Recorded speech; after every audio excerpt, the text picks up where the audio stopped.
It helped bring down the last federal government. Now the LNP is trying to use claims of a carbon tax to kill the state government's election chances.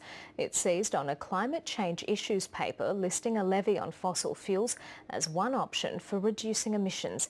Here's state political reporter George Roberts.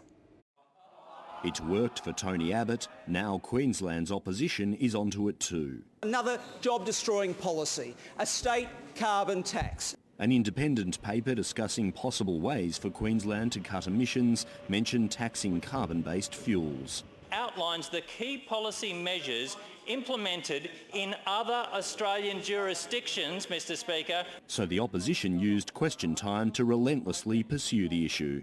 In relation to the carbon tax, as proposed by your Minister for Environment, trying to rule it out. Under the government that I lead, and it's very clear that The Premier's denial sounded all too familiar.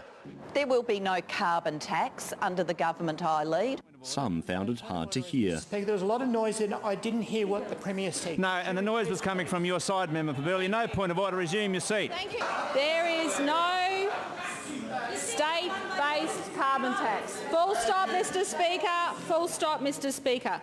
That didn't stop the opposition from reigniting the fossil fuels claim. In relation to Labor's proposed carbon tax, He called solar users latte sippers and champagne drinkers, Mr Speaker.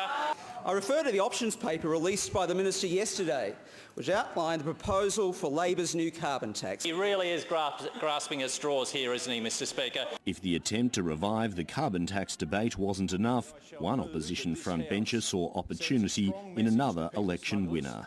by confirming the support of the Queensland Parliament for a policy of turning back the boats. History repeating, or deja vu perhaps. George Roberts, ABC News, Brisbane.